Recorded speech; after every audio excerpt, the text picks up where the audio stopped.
Saturday. It's spinny Saturday. Kai's getting it going. I'm trying to. It's harder when I'm talking, but we're here. Three-man weave. Field of 68's best bets here on YouTube and Twitter, streaming live on Twitter as well.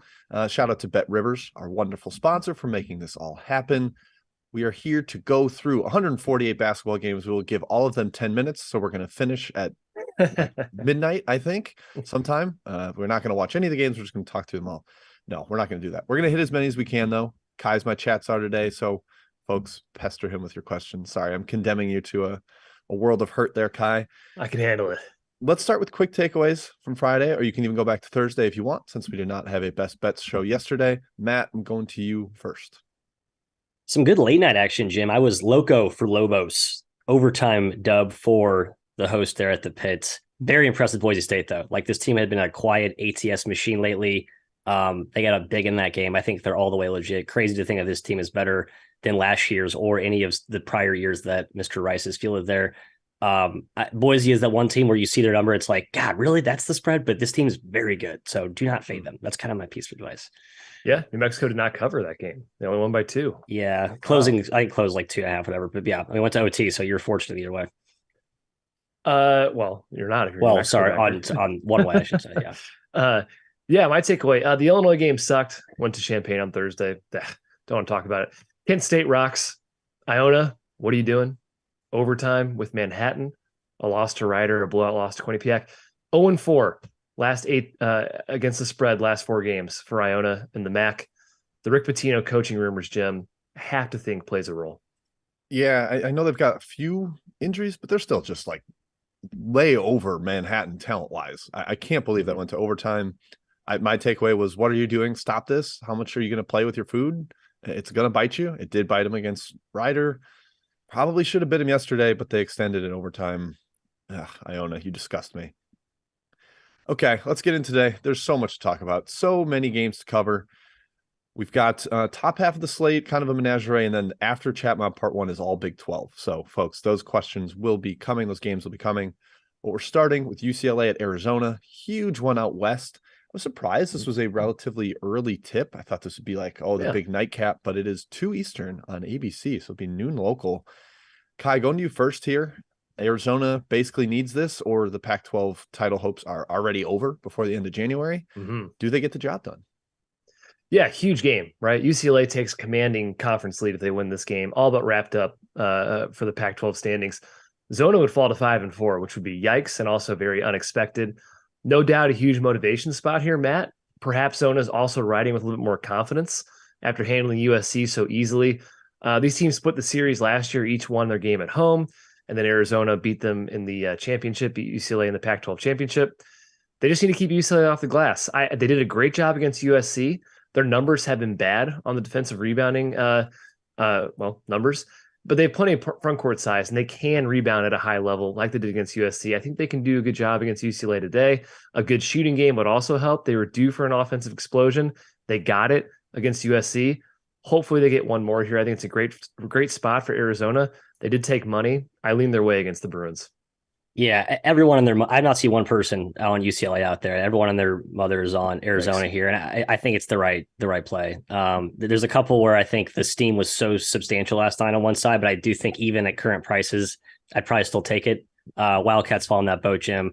I worry about the guard play. I don't like betting on the inferior backcourt, which is how I view Arizona's backcourt relative to UCLA, especially with the way Tiger's been playing. And that's just a gritty, veteran, road-tested UCLA team. Like, they're not going to be, bothered by the McHale venue. So I have hesitancy to back Arizona, but I do think that's the right play here. They were a little bothered by it last year, Matthew. I was in the house for it, and I guess Jaime Jaquez was playing on 2 bad ankles. I was a little bit part of it as well, but Tubelis was also barely a part of that game because of his own ankle issues. So maybe not taking away a ton from that. I think Kai's discussion about the lane is important. The paint, Arizona should dominate there. Adem Bona has been solid for UCLA, but he's not Ballo. He's not Tubelis. I think Arizona can clean up in there. Spot makes sense. Matt, you mentioned a lot of people on Arizona. I was on a show yesterday, and the clip got posted right away after where I was talking up Arizona. So they're all just copying me. That's what I'm saying. That was at 5 p.m. Central. So yeah, they're just chasing that. Still in Arizona. It's flipped from Arizona dog to Arizona -2 now at BetRivers. I still think it's a decent number. Not as good as them getting. And it would just take money line if you really want to get in late. That's what I would do. All right, next up, Marquette at Seton Hall. Similar-ish game here, at least in the spread. Marquette laying 2 on the road. Man, Seton Hall coming up a giant emotional comeback win against UConn, Kai. Rather impressive. I didn't expect them to come from all the way back down there. It seemed like it was a get-right spot for UConn. But the Pirates get that late winner on the Indefo putback. Do we trust Marquette here going on the road as the new Big East favorites per Ken Palm's projections? I trust Marquette. Yeah, I was surprised that Seton Hall kind of took money here. There's market pushback here. I know it was 2 for a long time. I see 1.5. I think at BetRivers is still 2 in favor of Marquette here. Why bet on Seton Hall? I understand they've won their last 4 games, but gosh, man, UConn was up 17. They were cruising in that game. That UConn game closed 5. Is UConn 3 points, 3.5 points better than Marquette on a neutral floor? I don't think so right now. No chance. Game 1, Marquette won by 14. They were up 19 in that game, Matt. Never competitive. 1.26 points per possession for Marquette against the Hall defense. I think they can do it again. They have number 1 offense in the country. They can tear it up. So many weapons, such good ball movement. And Hall on offense, they did own the glass in game 1. They likely will again, but the turnovers caused some issues. Marquette can do that again. I'm not super worried about the free throw line for Seton Hall. They're a terrible free throw shooting team. They shot like 50% in game 1. It's kind of repeatable. They're just not very good in the free throw line. I like Marquette here. It's my best bet, -2. Yeah, I've been higher on Hall than I think most people, so I kind of understand or respect the money that came in on Seton Hall. I still think it's too cheap, though. I think it's just exceedingly disrespectful to Marquette and how they've played away from home this season. I would lean that way. Like, I think this is kind of just a don't overthink it. This feels a little too short. Now Seton Hall's playing better, but I think it's a little too short. I'd take Marquette here. Yep, I would too. I think they can force turnovers. I know Seton Hall can probably beat them up on the glass. They just had a game-winning offensive rebound, and Marquette's a terrible defensive rebounding team. That's Seton Hall's best route to offense right now. Mm-hmm. But I think Marquette kind of runs them over in every other aspect of the game. That offensive ball movement is so gorgeous. Kolek and Iguodaro, just like the incredible 2-man game. I love when they're dishing back and forth. Kolek's hitting pocket passes, and then that doesn't even count in Cam Jones, who's their leading scorer. Marquette's just still weirdly, like maybe vaguely undervalued, but Seton Hall's figuring some things out. But it's Golden Eagles for me there. Next up, it's our Tigers, Kai. Alabama at Mizzou.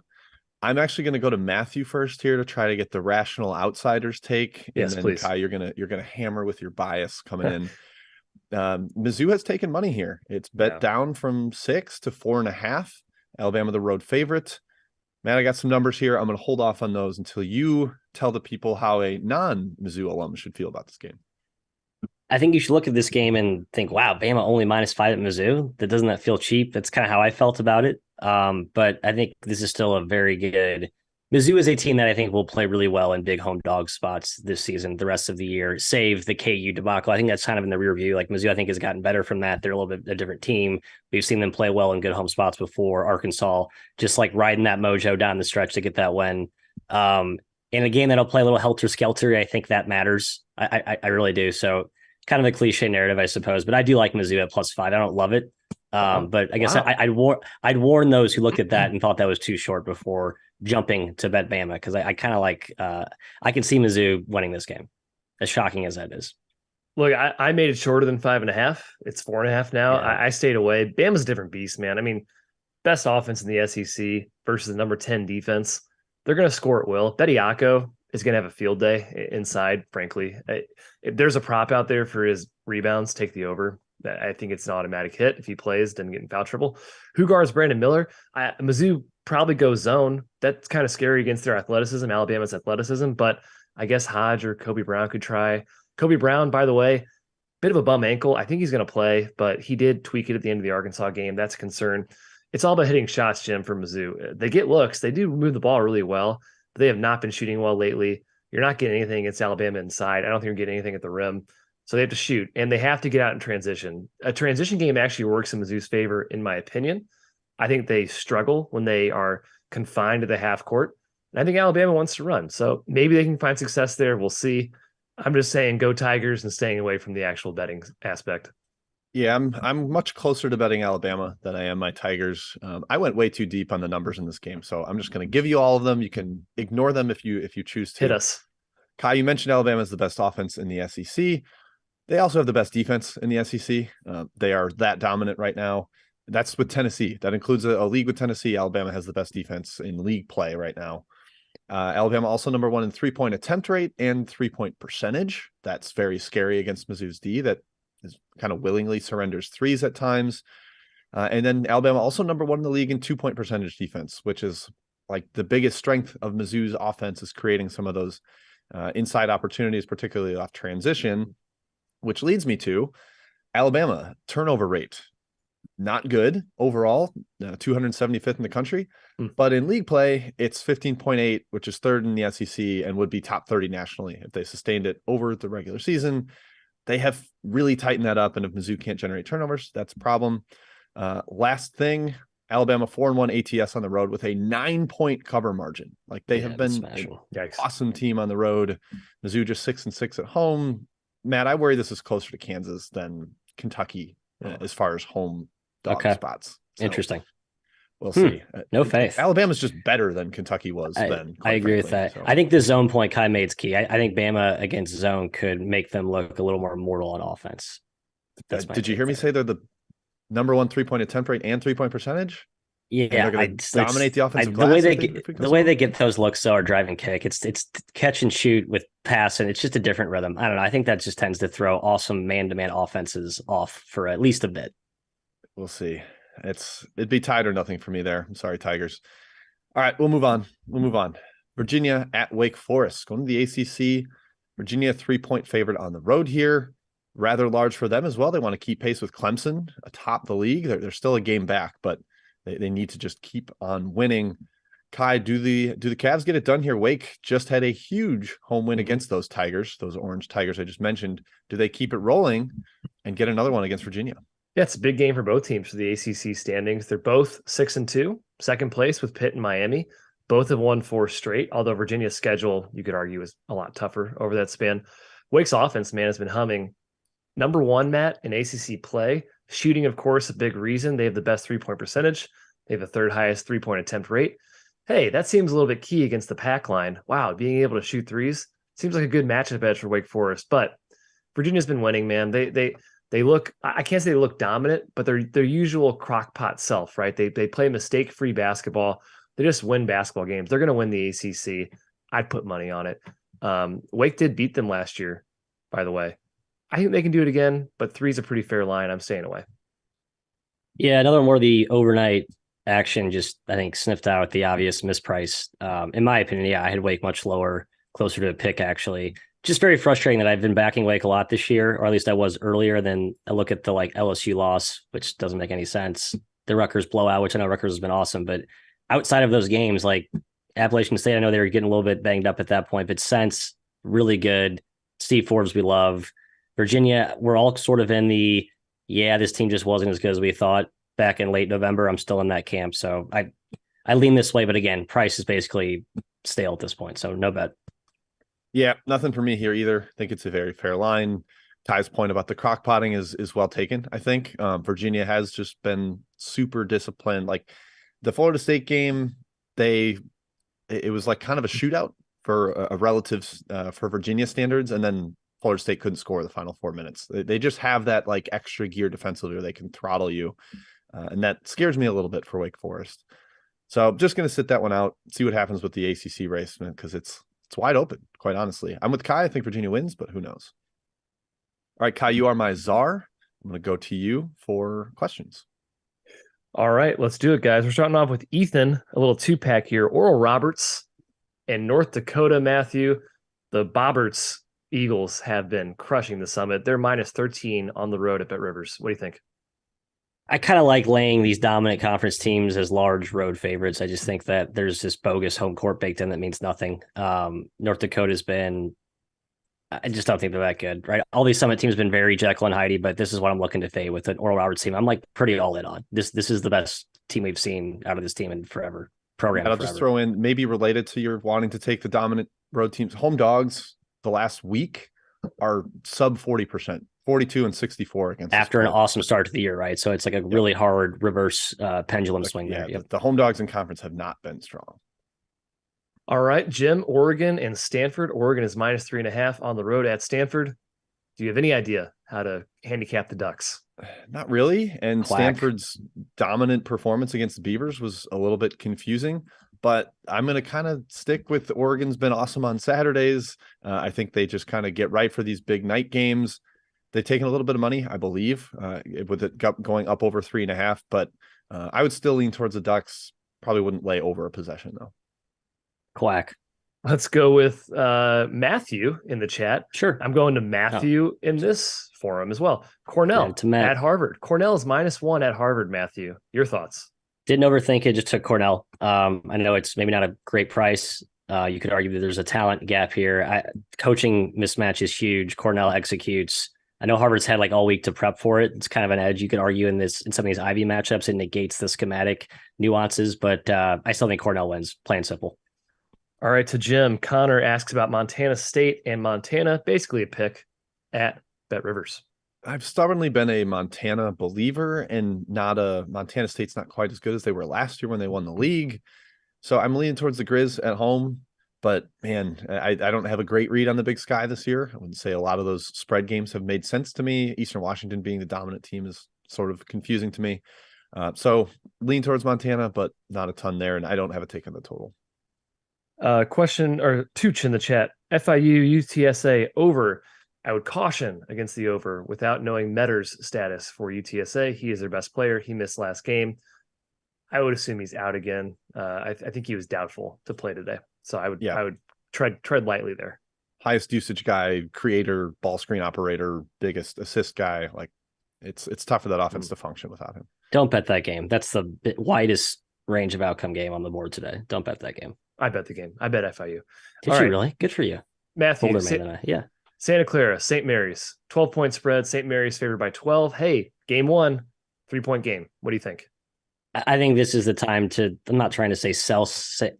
Mary's, but like this is a big number for a really good Clara team and a pretty short home travel situation. So I would recommend Clara small. Not going to fade St. Mary's big. Obviously, they've just been an absolute freight train, but I think it's a huge number.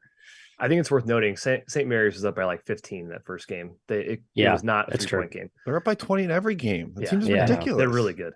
St. Mary's first half, Clara full game. There you go. That's my hedge.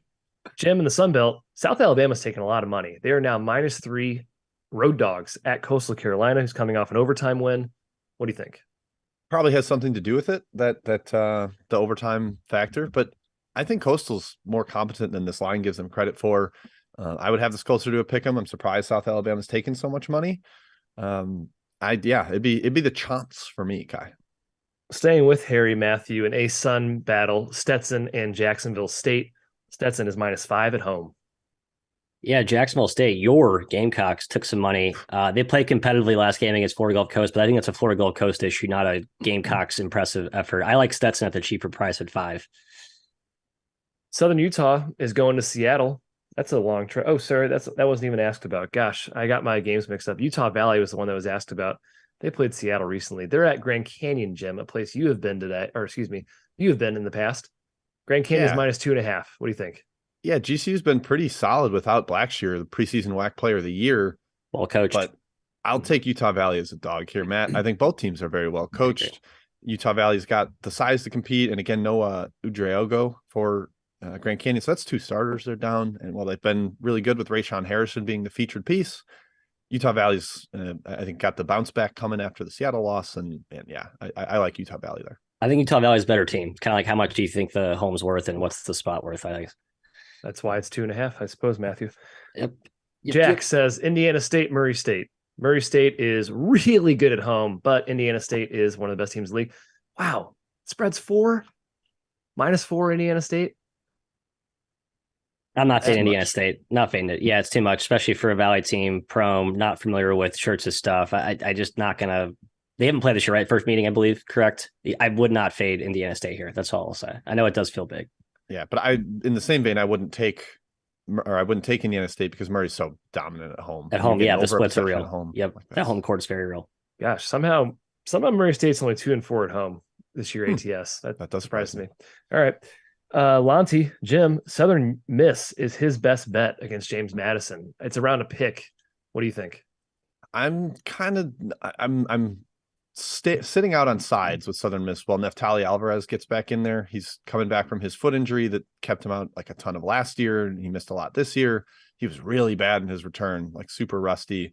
But I do like the over here. I think there's a ton of points. Both these teams have been playing some of these slower Sunbelt squads, and now they're kind of going to unleash with each other, play a little bit of a track meet. James Madison's got Vado Morse back. He loves to run. So, yeah, I like the over, but side I don't have a strong take on. I like JMU on the side. I think they get it done after the OT. Matt, would you lay 18 points on the road with Gonzaga at Pacific? This question's from Alec. It's up to 18? It was 15 and a half when I was watching. Okay, yeah. No, I wouldn't 18. 15 and a half. I think, Jim, our guy Tim Murray had the right handicap here. Just Gonzaga off the LMU loss. Pacific's not that good. I just think you get Gonzaga and a guaranteed highly motivated spot on the road. Yeah, Gonzaga's also not very good. So. Right, I know. I think they're still 18 points better than Pacific, though. I do. Even this Gonzaga. Jim, the other part of Alex two-pack here, NC State at UNC, a game that did not make the rundown. There's a lot of good games today. UNC owns NC State. I think they're like 35-7 in the last 42 meetings, something like that. What do you think? NC State's been like not really whack-a-mole because I haven't bet their games, but every time I think I have a read on them, I look at the score and I'm like, wow, that's not at all what I expected. Interesting backcourt matchup here. I think there's a chance NC State has a better backcourt. Davis has been all-American level, but Caleb Love's stats in conference play are terrible, like terrible through 8 games. I think NC State kind of takes advantage of that. As long as Baycott doesn't go too nuts inside, which he probably will because NC State's missing bigs, I actually kind of lean towards NC State guy. Yeah, Nance back last game. Didn't look great, but kind of notable. I mean, that could be a huge edge up front. All right, I'm holstering the rest of these. We got a bunch. It's a big slate today. We're going back to the rundown, though. All right, let's talk Big 12. This is Big 12 Corner with the 3-man weave on Field 68's Best Bet, sponsored by BetRivers. Nice. Texas at West Virginia. We're starting. Matt, going to you first here. I like West Virginia. This is a rare sentence for me to utter on this program, but only 1 point favorite at home. There's been a little bit of Texas money. I'm still hesitant to totally trust Texas. I know they've been pretty solid, but they won a lot of close games. And West Virginia actually got off the schneid last game, got a big home victory. I think they get a second one in a row here. Do you agree? Yes, I do. I'm actually waiting. I'm hoping more Texas money comes in. No, you hit all my points. I'm just a little more on this West Virginia team than most people, and I'm not all the way sold on Texas, and just a good spot to back Texas. We're at that point in the season, Kyle, where the spots I think mean a ton for these big, especially the high level, like Big 12 and Big 10, especially. Big East, obviously, this year's been awesome too, but spots matter, and I think West Virginia has the better spot today. Yeah, Jim said it. They got off the schneid, right? They have a big win against TCU now. They're still top 25 in KenPom. They're very dangerous despite being 1-5 in the Big 12. They need wins. Their resume is very shallow. They could use this win a lot against Texas, who, in my opinion, is still a great team, but they can be beaten. They're just 1-5 against the spread in their last six Big 12 games, 2-8 against the spread their last 10. So the value is coming down on Texas. It's not just a feeling. It's actually true market-wise. West Virginia needs to be physical. They need to drag the more talented Texas team into the mud. I tend to think they can, and Texas seems more like a finesse team to me, Jim. That's the vibe I sort of get. Huggins tends to beat finesse teams. They don't have like the big burly big men or like dominant shot blocker types. Like Disu and Christian Bishop aren't like hyper physical type in the paint. Maybe they're a little physical on the perimeter, but yeah, no, I'm with you. I think West Virginia can kind of muck this game up. I love the point you hit on being 2-8 against the spread last 10. That roughly coincides with Mr. Beard exiting stage left. Yep. And yeah, that kind of confirms the eye test stuff with this Texas team. I'm with you. I like West Virginia. Matt, you. One more cherry on top. The Trey Mitchell revenge angle to me feels very real, especially coming off the game. He just fouled out against TCU as basically a non-factor. He's just been sitting, chomping at the bit. He cannot wait to hook the horns today. Cannot wait. I like him. Matt's going horns down. 15-yard penalty on the 3-man weave there. That's right. What a ridiculous thing. Sportsmanlike conduct. Yeah. All right. Next up, Baylor at Oklahoma. This is another one I gave out in the contest, Matt, that you talked about that VSiN's got going. I got Baylor at pick because we are able to lock the lines when we send them. That's huge, but it is now -2.5, Kai. The Bears have taken a ton of money. I agree with it. I just think this team's getting right. They're figuring things out. Oklahoma's defense is all under screening, force you to play iso ball. And guess what? Baylor is totally okay with that with their backcourt. So matchup, spot, ascendance of Baylor right now. I like the Bears. Bears, I never left you, man. I'm still fully on this team. I still think they're a contender. Never left.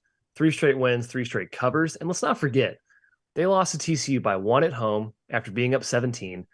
They lost to K-State by 2 in overtime after being up 6. This team could be 5-1 and tied for first in the Big 12 easily. So this team has always been good. They're just now showing it more in an ATS perspective, Matt. We'll say OU's tough, but the talent's not there. They get by being well coached, disciplined, solid defensively. Baylor's offense has been unstoppable in Big 12 play. They have the best offensive rebounding rate, turnover rate, free throw attempt rate. They shoot, score, everything. Keontae George is a star. And while they do have the worst defense in the Big 12, no doubt Porter Moser's cutting schemes can probably slice them up a bit. I'm not really worried about them punishing them on this end. So give me the Bears. 2.5. Yeah, it's getting a little high, but lean their way. Yep. And on Bears still, I worry about, as you mentioned, Baylor's defense. I'm still not all the way sold as fixed. That was always been my concern with this team is offensively, they're going to get it going. They have with their perimeter shot making, all that stuff, but not all the way sold defensively. Worried about Porter Moser in a desperate home spot. But Jim, I think you hit the right side here. I'm kind of mad. I passed that pick last night. Now I'm kicking myself. I didn't take mine too. It's just a categorically more talented team, and I don't think there's like a massive coaching disparity here. Also, short bench with Bonner out, haven't played since Tuesday, extra time off to rest and prepare, excuse me. So I think it does help Baylor a little bit as well. Yeah, Kai, you kind of, your last sentence hit on it. Like, I think Baylor's defensive weakness is you can smash them inside a little bit. If you've got real big physical interior players, that's good, but that's not what Tanner Groves is. He's more finesse, he'd take you outside and shoot. They have a great 2-point percentage offense, but it's not from physicality, it's from execution. And I think Baylor can at least hold up against that a little bit and maybe pack the paint against this Oklahoma team. So yeah, Baylor for me. All right, next up, Iowa State at Oklahoma State. We had a flip on the favorite here, Matthew. Iowa State opened as a short dog. They are now a -1 favorite at Gallagher-Iba Arena. My big question on this matchup, can Oklahoma State avoid turning the ball over? That's always the classic question against the Cyclones. What do you think? This is a think small, win big, quick look at the number. Iowa State, Oklahoma State, just take Iowa State. Better team. They have been for the last 3 weeks. Cisse came back for Oklahoma State last game. He was basically a non-factor. Played 2 minutes. He played 2 minutes. Yeah. He was in no way relevant in that absurdly annoying comeback that the Pokes mounted against our Sooners. I think that was largely an Oklahoma issue, which we've seen them go through massive scoring droughts all year. I know Oklahoma State's defense is still very good without Cisse, but the offense was still porous. They got some, I think, lucky shot making there to kind of carry that run. I'm not an Oklahoma State backer. I just don't believe in it. Iowa State, ride the wave, Kai. Clones. Boom. Yeah, Iowa State's looked like the best team in the league. They've covered all 6 games. They have over a 12-point cover margin in Big 12 play. They've been awesome.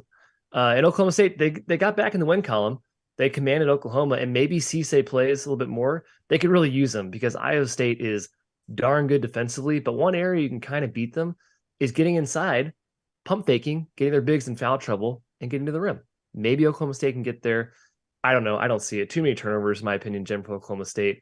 And Iowa State's offense has been good in the Big 12. I mean, shooting, of course, part of the success probably due to come down eventually. Oklahoma State's a tough place to play, but I've been too impressed with Iowa State. I lean their way. The team just fits. There aren't any egos. It's a perfect mesh for me. Yep, that's credit to Otzelberger for getting everybody to blend that way. Like I said, my question, Matt, I think turnovers are the ultimate question here. Issue with Oklahoma State's matchup. They turn the ball over quite a bit outside the top 300 in turnover rate, and Iowa State is the best turnover forcing team in the country. They will punish you if that's the case. I think it was like a random, it might have been an Oklahoma State blog or just an Oklahoma State fan. They called Gallagher-Iba. This could be Cameron Indoor West, and it's a great home environment. It's not Cameron Indoor West. Relax. So relax. Yeah, when they have big games, it's gonna be. It is a great venue, though. I do think it's a great venue. There's too many dips in the venue for it to be on par with something like Cameron that's up for every single game, no matter who they're playing. Last one from the Big 12. Apologies to Texas Tech and K-State, but Texas Tech, sorry, you haven't earned being on the outline. You don't get to be here. TCU at Kansas. Jayhawks 7.5-point home favorites, opened at 9 in some places. TCU money. Kai, that could be because Kansas is 0-4 as a home favorite. Last 4, haven't really gotten even close to covering any of those games. Does that continue today with TCU in town? Yeah, I'll preface this with this. Kansas is really, really good. Jalen Wilson, player of the year candidate. He's the only guy that looks remotely close to challenging Edey. I watched him score 38 against Kansas State. They couldn't stop him. And this team plays very well together. There's not a lot of weaknesses. Now, Matt, they're just 2-3 against the spread in Big 12 play. And they're a few possessions away from being 4-2, 3-3, or 2-4 straight up in conference. KU has not been dominating the Big 12 this year, like their record suggests. But TCU is hard to figure out. They look to be back one game and disappear the next. I'm on the side that they're good, but can they compete here? I don't know. They have to punish them inside. KJ Adams is super strong, but Lampkin has to win that matchup. He has to be tougher. He has to beat them there. Unfortunately, the whistle probably goes in KU's favor. That's pretty tough for a TCU team that kind of relies on the whistle. Defensively, they have to make the Jayhawks uncomfortable. Can they do it? We'll see. I lean towards TCU at plus 7.5, but I understand the line. It's worth noting, though, Kansas has not beaten, they've beaten one Big 12 team by more than 4 points this year in 6 games. Just one. Yeah, I'm going to sprinkle some more praise on our guy, Scotty Schaaf, in the chat. Like, Kansas at home as a large favorite has not been great this season. And I think it's a product of the conference. Everyone's just really, really competitive, and everyone's really, really desperate to get wins. Everyone's all in every game. All that cliche aside, Jim, 7.5 just jumped out as too many. And I know I'm not even as big of a TCU believer as you guys are, but this team, I think, it's a good spot to back them. They're a little bit undervalued in general still at this point in the season. And like, just they're built with these long wings that you need to contain Jalen Wilson. If you can contain Wilson, you have a chance against KU, because that really just puts a ton on Grady Dick making shots. And outside of that, like, I don't think they have a ton of other reliable scorers. Like, I do think they are pretty reliant on Wilson to kind of, his gravitational pull on offense. DeJuan Harris, I love, isn't like really a terrifying threat to score 20 against you. I like TCU here. I think they keep this hyper competitive all the way through. Yeah, the wild part about the scoring, like KJ Adams has scored double digits in I think it's 10 straight games now. Like he's been nice. Yeah, he's been good. Really, really I'll good give for him them. that. Yeah. But yeah, I think TCU can win in the paint against him. He's strong, but not super tall. And Lampkin can contest with strength for sure. TCU will get after it on the offensive glass. I also like the over here. TCU has been a downhill freight train in transition. Not really what you expect from Jamie Dixon, but they've played really, really fast. And Kansas, I think, will accept that pace. So efficiency maybe could be dicey in the half court, but I think there's enough transition possessions that the over makes sense. I like TCU. I think a touchdown is just too many, quite frankly, given the way Kansas has been as a home favorite and the way TCU is trending. So yeah, I would go Horned Frogs. All right, before we get to best bets, Kai, Chat Mob Part 2, what do you got for us? Rapid fire, boys. Rapid fire. We got 3 11 a.m. games that are tipping off soon. So let's talk about those real quick. Miami, Duke. Duke is taking money, likely because Jeremy Roach is available. 6.5, in my opinion, is too high. I like Miami. Matt, going to you for Syracuse, Georgia Tech. Your thoughts there? I think Syracuse is a road favorite, -2.5. Absolutely no thoughts in this game. I just want to reiterate the point you made on last game. I would not bet Duke against Jimmy Larinaga. That's not been a recipe for success. So I would lean Canes here, even though Roach is in. Jim from Space Ace, Ole Miss on the road at Arkansas. -9.5 for the Hogs. They've taken money. Yeah, the number's too high for me now, but I would lean towards Arkansas. Deshaun Ruffin's supposed to be back for Ole Miss. I just don't know if that matters. He's not the same guy right now. And Arkansas, it just feels like get right home spot. And maybe if they're even at half, Arkansas second half, I think could be worth a look. Matt, back in the WCC, we got San Francisco and BYU. The Dons are -1 at home. I lean BYU, honestly. Just feel like they're the better team here. Not a terrible spot to back them. I like the Cougars. No strong opinion, though. Tough one to read. Jim Graham asks about the Akron, Western Michigan total. It's right around 137. Interesting. Yeah, gut instinct doesn't say I have anything on it. I'll pull up my numbers real quick here. He likes the under. Yeah, I'd probably go under if anything, but I don't have a great take. Western Michigan will play slowly against better teams. Akron is a better team. They're a half court grinder. Yeah, I kind of talked myself into the under there. From Matthew in the chat, Southern Indiana is at SIUE. I would lean towards SIUE at -5.5. Bounce back after Moorhead loss. Southern Indiana, not as good on the road. They're a much better home team this season. Is Yep. they're fully healthy, Edwardsville? Yeah, the SEMO that has the injury. My bad. That's right. Matt, UC Riverside has taken money against your Bows. They are -3 at home. I'm considering backing Hawaii here. I know it's like they've had a weird travel spot here where they've kind of had to go back to the mainland on a shorter turnaround than they're used to, I think, historically. So it's maybe why it could be a situational bet against them. I still like the Bows. I think they're better. Yeah, Poland's back. He played decently well. The money's largely pulling money. Yep. Question about Campbell and Charleston Southern. I took the under in this game. No real feel on the side there. Yep, I agree, Kai. Campbell, I just don't like Charleston Southern favored in Big South games. I don't think they're that good. Yeah, I kind of thought Campbell just made sense. Yep, I'm with you, Jim. Jim, you think anyone's good here? Auburn, -12.5 at South Carolina from Connor. Thoughts? Auburn's been better on the road than I thought, and I think South Carolina is horrible and bad against really good athletes, and Auburn is fully loaded with good athletes. 12.5 is a lot for a road favorite, though. So I would be hesitant to go home run bet there. I'd still lean Auburn. Matt, OG Sales is thinking about back into Paul today. Jalen Terry is out again. Bynum, I assume, is out for Providence. 9.5-point spread. Your thoughts? Yeah, DePaul's been scrappy. I don't think I'd like Providence as a double-digit favorite. It's been bet down to 9.5. I'm not going to back it without Terry, but I think DePaul's the right play here if you're looking to force something. My guy Caleb Murphy returned, had 8 points on 12 shots. That is just Caleb Murphy special. He's a good defender, right? Though I guess he helps on that end, sort of. I don't know. Jim, Scott asks about the battle of the troops. Navy, Army -1.5 at home. Yeah, I lean towards the water troops. I just think they're a little bit better. Navy on the road. Yeah, not much home at all in these matchups. It'd be Navy for me. Like, they've had some weird games. Crazy games, yes. Navy got up like 25 and collapsed, and Army won. So, yeah, maybe live betting is a good move. I lean Navy, too. Yep, that one stuck out as well. Matt from Ethan, do you like anything in Cleveland State, Wright State? Wright State -3 at home against a tough Viking squad lately. Lean Wright State, but I think you're right. That toughness and physicality can be the kryptonite of Wright State, who's a little bit softer up front. So I didn't play it just based on that matchup and based on how well the Vikes are playing lately. Jets Pete, Texas State, Louisiana. I'm on Texas State +3. I don't love it. Mason Harrell, we don't know his status. He's very important to Texas State. They're always hurt. I just like the spot for Texas State, so I can't in good conscience recommend that one necessarily. Jim Tooch asks about Delaware and Drexel. Delaware's taken a ton of money today. They are down to 2.5, I believe, on the road. Those are the smart people. Bet in Delaware. Agree with them. Tried to get in 4.5 for the contest last night. And before I could even email my picks, it was 3.5. So, yeah, it's been early and steady money on Delaware. Jameer Nelson Jr.'s back. That's big time.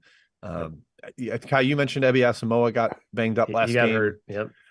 I'm okay with that because Kevin Riley, the freshman's been so good lately. So they're not deep, Delaware, but you don't need to be against Drexel. Everyone is on Delaware today. Everyone.